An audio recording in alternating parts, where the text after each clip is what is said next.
In 1959, Students for a Democratic Society was founded and a meeting was held in Ann Arbor, Michigan. At this meeting, Robert Allen Haber was elected president and Tom Hayden wrote the Port Huron Statement.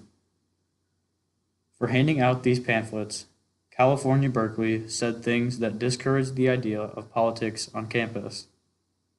This whole entire speaking out was coming about due to the free speech movement that happened in the late 1950s and through the 1960s. Students for a Democratic Society disliked the Cold War and didn't believe that the hostility was necessary. The Students for a Democratic Society movement really began the New Left movement in the United States as a whole. The New Left is a political ideology that developed in the early 1960s, which mainly encompassed college students who became inspired by the African American civil rights movement. Followers of the New Left were adhered to somewhat socialist ideas and were focused on protecting the environment, anti-war protests, feminism, and strong emotionally driven policies that stemmed away from the traditional Democratic Party, also known as the Old Left. Though they had no unified, concrete beliefs, they tended to focus on these subjects. The New Left group, Students for a Democratic Society, was founded by college students to organize their political presence in protests and opinions and policy. They were most likely driven to take action because of the Vietnam War, which became extremely unpopular because of the New Left movement. Students for a Democratic Society was also in support for racial equality within the United States and quickly made their voices heard on such issues. The Port Huron Statement was a statement composed by the Students for a Democratic Society to basically express their feelings about the 1960s. The Students for a Democratic Society was on a rise and needed to let the nation know exactly what they were about.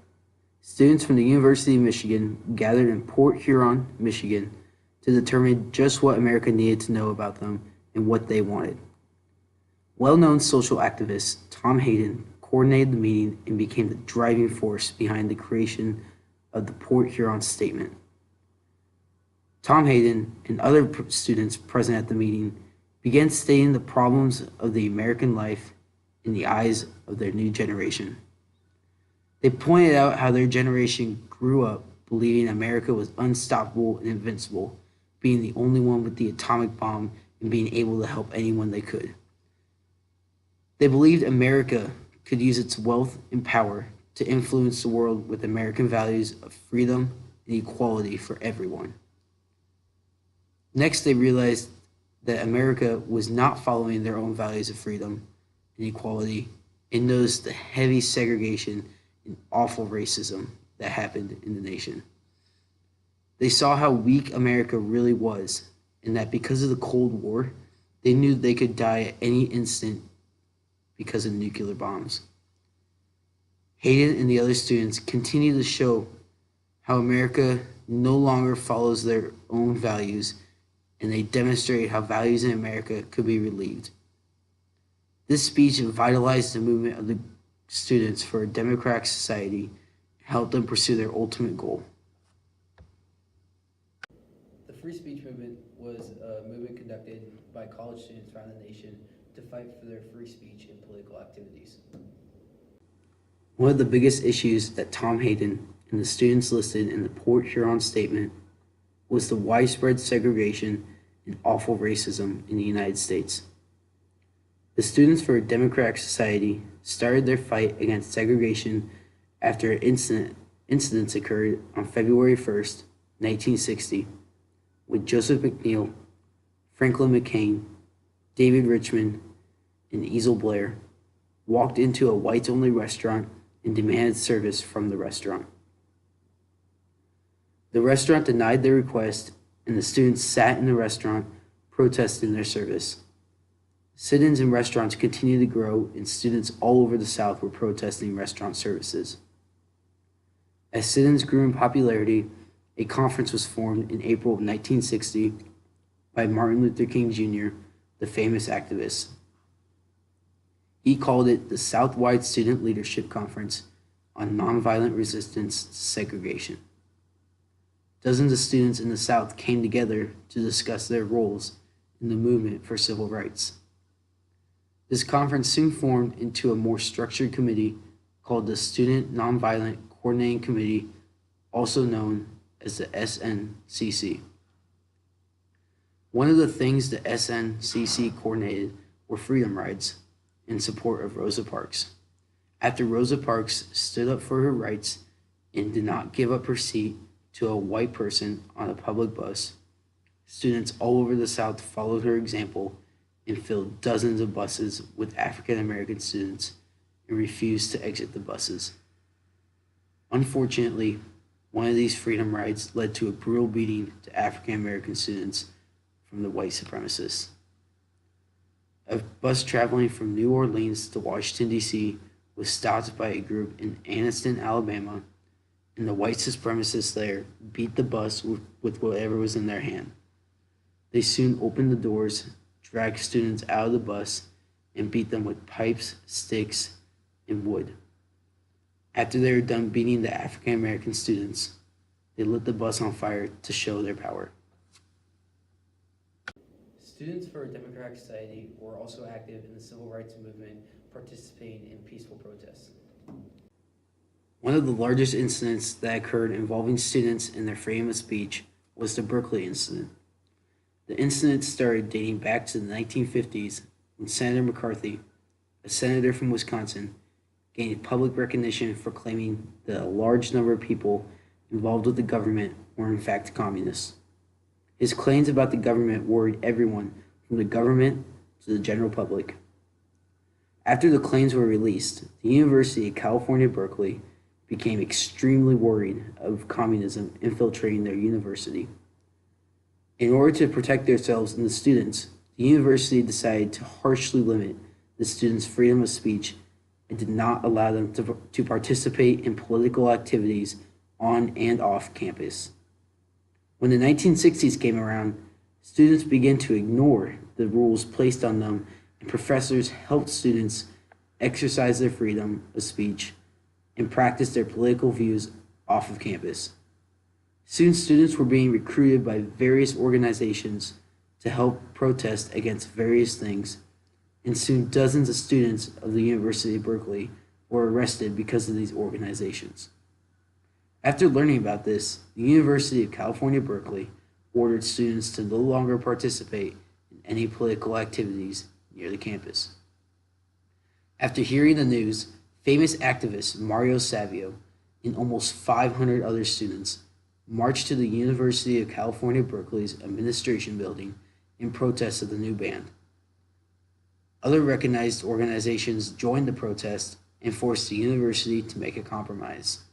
Savio and the Berkeley free speech movement continued to fight for their free speech in the university, claiming that the First Commandment was the only way to student activities. Finally, on December 2nd, 1964, Savio and 5,000 students gathered to strike against the university's administration, claiming that they were bringing down the university's machine. 1,500 of Savio's supporters conducted a sit-in inside the administration building, and police came in and violently removed the sit-in participants and eventually arrested Mario Savio. The university and the Board of Regents continued to fight against the free speech movement, but the university elected a new chancellor in support of the students, and with his first acts as chancellor, granted the students' demand for free speech. During this segment, Students for a Democratic Society will be referred to as SDS. The main driving force of the SDS was the Vietnam War, because they saw a problem with kids going to fight a war that they do not want to fight. Many college kids at this time turned to the SDS for guidance and even got some. The movement organized protests, which ranged from peaceful to destructive. When the SDS marched on DC, they chanted things like, "Hey, LBJ, how many kids did you kill today?" the SDS also did things such as burn draft papers, occupy campus buildings, and militant activity. A lot of the time when the students would take over administrative buildings on campus, the protests would be put down with violence, which would cause the more and more people to support the cause of the SDS. During the Vietnam War, a dangerous offshoot of the SDS, called the Weathermen, started to use terrorist attacks to make their point heard. The underground was known for supporting communist ideas, which caused many people to go after them. This painted a very bad image for the SDS because it made them look evil. After LBJ left office, President Nixon tried to go along with what the SDS was saying, but also had to police arrest more people that were against the war effort to make it look like the SDS was now supporting the war. However, President Nixon failed and the SDS continued strong for all of the Vietnam War, but after the war, the SDS fell apart.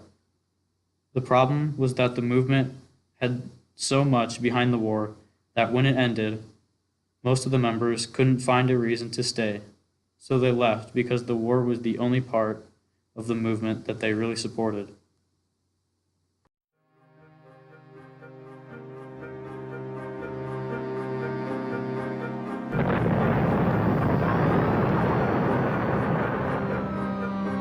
The FBI said the Weather Underground organization, which took credit for the bombing, is the same radical group which was responsible for the bombing of the U.S. Capitol in 1971 and the Pentagon in 1972.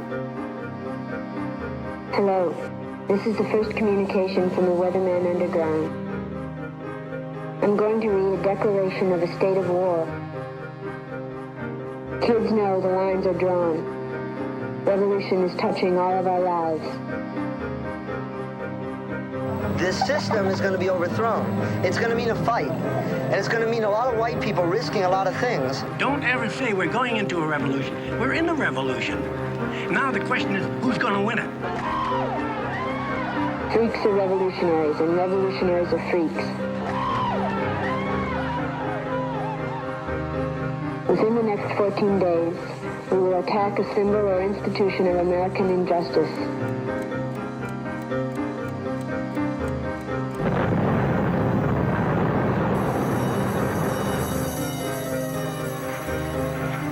Anyone who does have any information on where these people are located should immediately contact the FBI.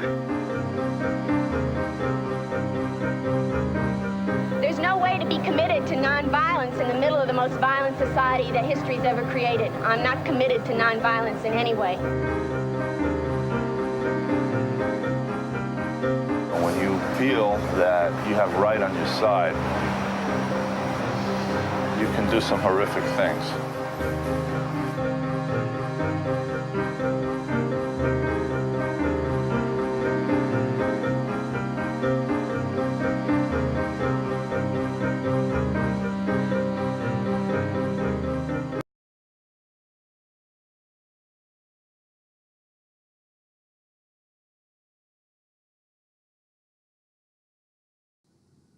Students for a Democratic Society played a great deal in precedence for the Democratic Party.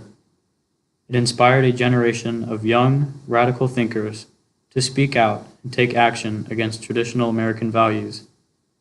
Because of this, new generations of young people on the left continued to be outspoken and take action against policies that they deem racist, violent, or hurtful to the American people. New movements have started in the Democratic Party, such as Black Lives Matter, alongside various others. In short, the Black Lives Matter movement was a string of protests aimed at stopping police brutality directed towards African Americans. This movement is very similar to those in the 1960s performed by Students for a Democratic Society. In the late 1990s, President Bill Clinton issued many policies, including the Don't Ask, Don't Tell law for homosexuals permitted in the military. This also stems from the New Left movements that began in the 1960s that still exist to this day. The left is still fighting for equal rights of all people and not to discriminate against any person's color, creed, or preferences.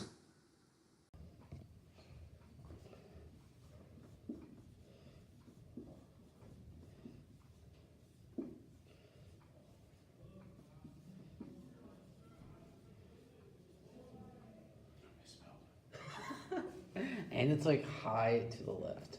I want to die. All right.